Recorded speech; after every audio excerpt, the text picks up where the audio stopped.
This is Curtis Roddy, and I'm going to be discussing summer reading at Kearsarge Regional High School. So let's take a look at summer reading.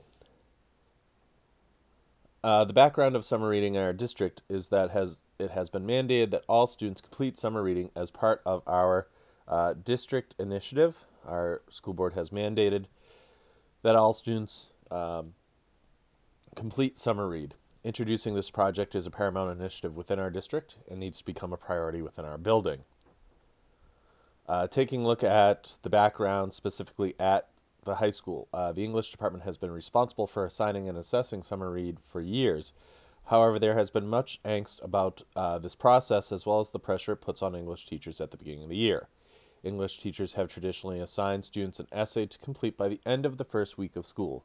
So English teachers begin their year assessing and giving feedback on approximately 100 essays to give feedback and grades for.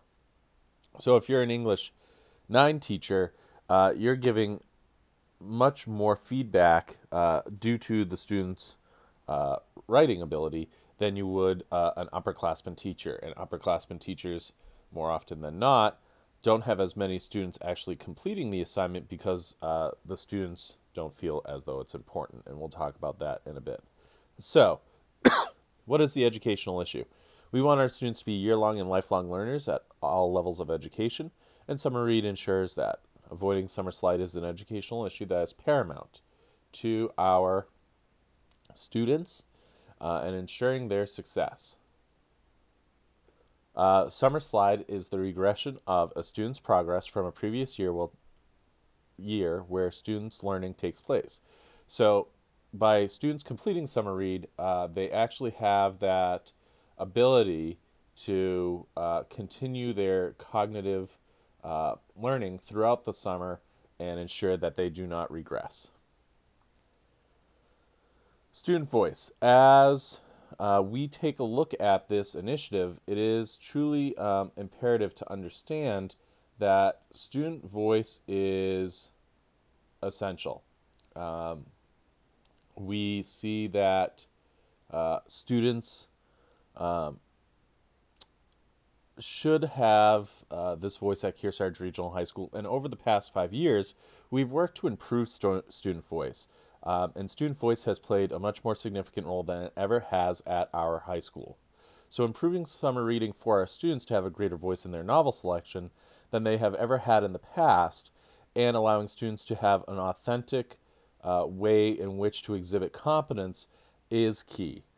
Students will be able to have conversations with their parents regarding their novel choice and prepare for the authentic, summatively assessed conversation regarding their novel utilizing questions that tie back to the school's core values and beliefs. So again, this allows students to have a voice within the novel that they choose, have those conversations with their parents about the novel choice and the progression of their reading, as well as, again, tying this summative assessment back to the school's core values and beliefs. So, summer reading roles. How do I see these roles truly being essential?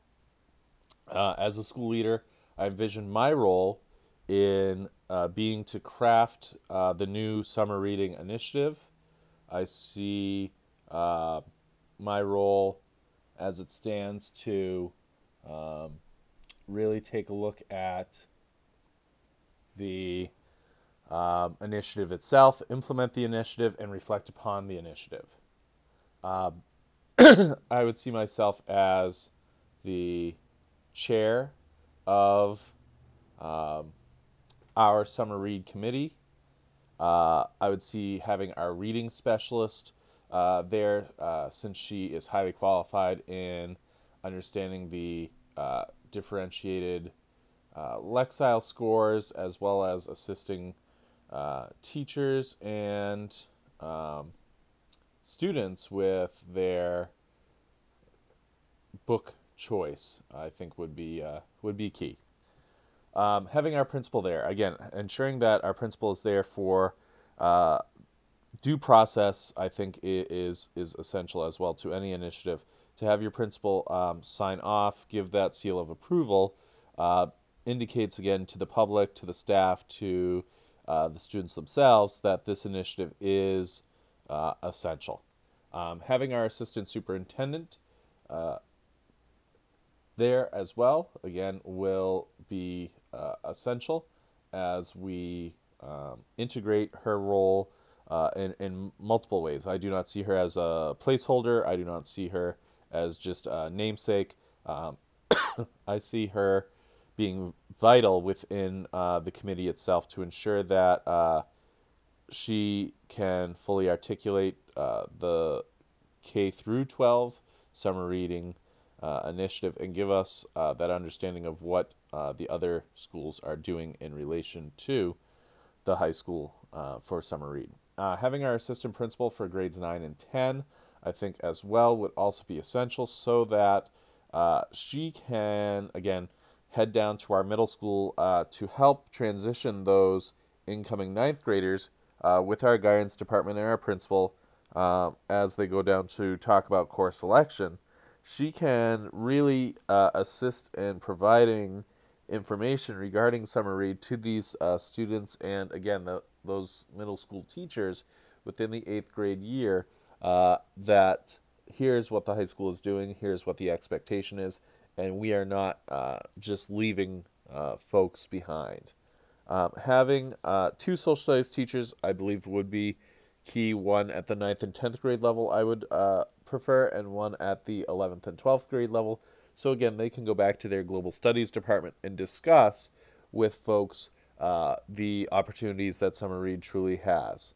Having an international language teacher, I believe, is also essential, as their subject area is truly elective based and can hinge upon this understanding of how their numbers are driven by the students that sign up for their class. And I believe, again, you have the student who takes honors French 3, is really interested in the French language. Having that authentic, organic conversation with that student who may be extremely interested with the language itself shows that key piece of that opportunity that is truly priceless for any teacher to have regarding how to further their understanding within the subject area. And of course, having two science teachers as well, hopefully one at the 9th and 10th grade level, one at the 11th and 12th grade level, so that they can, again, go back to the math science department and really focus on how they can chat with all teachers who teach 9th graders, 10th graders, 11th graders, and 12th graders in small groups as to what the expectation is for summer read at all grade levels at the high school. So the proposal itself. The proposal is that students are to choose their own text to read, have the ability to reflect upon their text that they read, and have summatively assessed discussions within their advisories. Ensuring that this proposal is successful means that I will ensure that we have drafted proposal, rubrics, forms, and online copies ready for review. And again, that piece is truly essential. For this to succeed, it means that we do need to have these pieces drafted out and ready for review by that committee. So the plan. Propose the alternative plan to administration and key stakeholders. Week 1, meet with administration. Week 2, draft out those forms, rubrics, procedures, online copies, and protocols. Week 3, meet with the committee to discuss and edit drafted protocols, procedures, online copies, and rubrics. Week 4, present the determined materials to administration. Week 5, adjust documents based off of administrative feedback.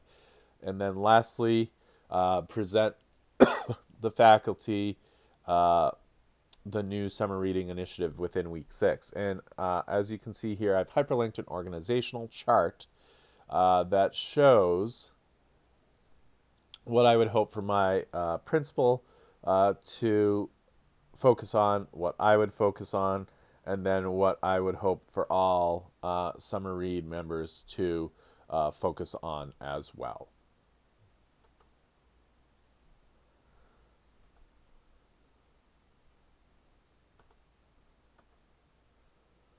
So, important letters and documents. So, attached here, and we'll go through each of these.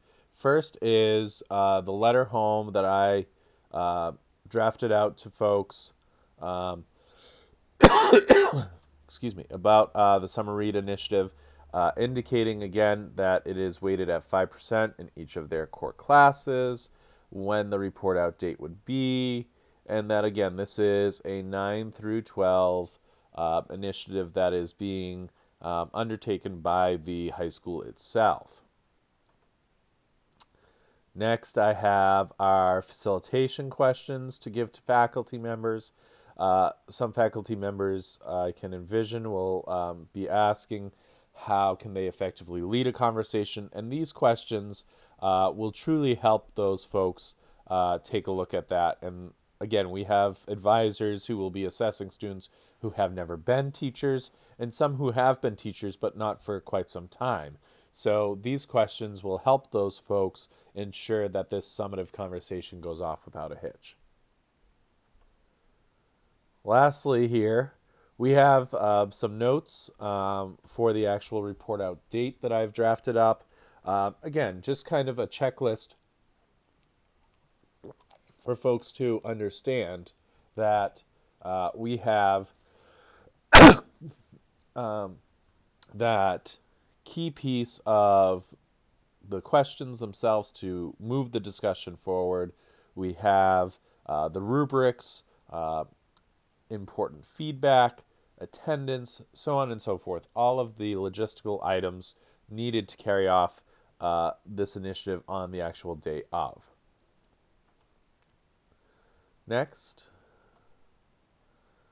we have our student reflection form. And again, one piece as it surrounds student voice is that we want to have our students truly be able to reflect upon their reading. And in the past, they have voiced that this has been an issue where some of our students, let's say we get out June 13th, they'll start their book, finish it by Independence Day, and we have students who say that they forget what they read or what the details were or what the important salient facts were, so on and so forth. So we want to create this form here for students, and here you can see the back end of the form from Google Forms itself, which is, again, very easy to manipulate.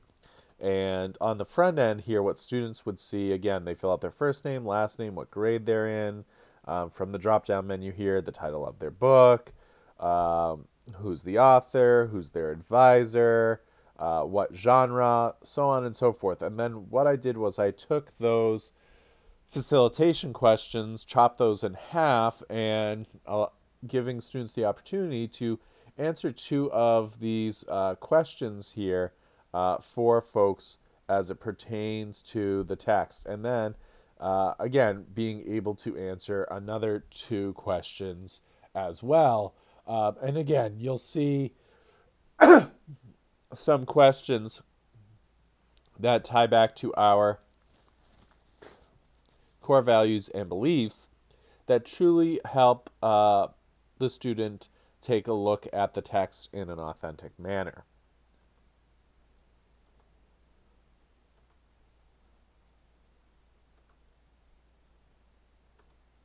So next we have the teacher assessment form. So again, teachers will be able to be trained on this form of how to assess their students, how to edit, how to implement, and how to utilize this tool to assess their students. So again, you have the front end of the form here, and it's as easy to click this edit this form button to get to that back end like we took a look at on the student form. But on the teacher form here, they have the advisor fills out their first name, their last name, they select their advisee, let's say here, and then they fill out this electronic rubric. So they transpose from the hard copy rubric that I'll show folks here in just a second to this online rubric for folks to fill out. And let's say, student X is assessed by advisor A. They get a 17 out of 20. The advisor puts that within that column there. Then the student self-assesses themselves. That, again, is key. That goes back to that student voice piece where we have students that truly have that opportunity to give us an honest, self-reflective understanding of where they were within this summative conversation. So let's say that student X says that you know what, I really don't believe I did as well as I could have. I give myself a 12. Those two grades are inputted, sent back to me. I then take that data, collate that data, send it back to those core content teachers.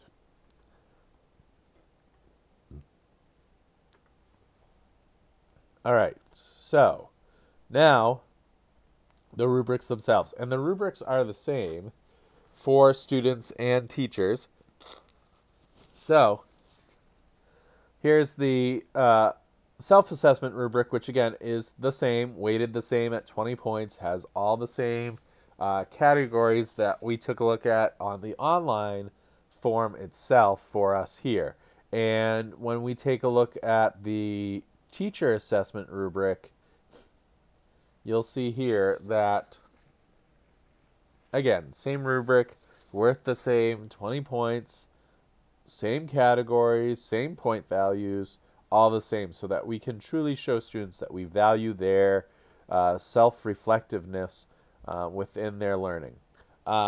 Professional development is key. As we take a look at those forms, it really is essential that teachers are trained in utilizing these forms and that we are given professional development time from our assistant superintendent so that teachers can truly tackle this new protocol and this new procedure with that understanding of how to assess their students and receive training in the Google Forms themselves and each contingent that is important to this initiative.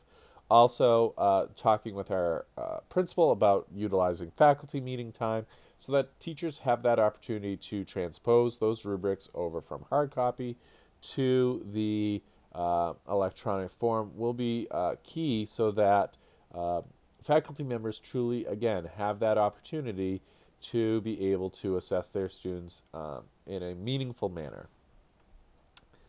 So lastly, how do we make this sustainable? It's consistent feedback. To foster an initiative of this size, you need to take feedback from all stakeholders, students, staff, faculty, the community itself, the SAU. Consistent feedback is key. And ensuring institutionalization means that it has to be a part of our culture. So this has to be Kearsarge's own. So utilizing those rubrics that are our school-wide rubrics tied back to our core values and beliefs shows students that we care about our core values and this initiative and that those two are in tandem. You add student voice to that institutionalization method, and I think you have a recipe for success. Being able to have students understand that their voice matters within this process is key. Understanding that this is a high stakes, high standard, authentic performance based assessment is also essential. Students in the past saw this assignment as inconsistent, as something that truly wasn't valued, and something that they did not have a voice in. My initiative and reform to that really shows that no, students are held to this high standard and it's a consistent way in which they will be assessed. Staff and students must reflect upon their summer reading and value the opportunity that they have to continue their learning outside the school calendar year. So again, that goes back to that piece of understanding that the cognitive ability of the student is engaged throughout the year itself, and that's a key opportunity for students to take advantage of.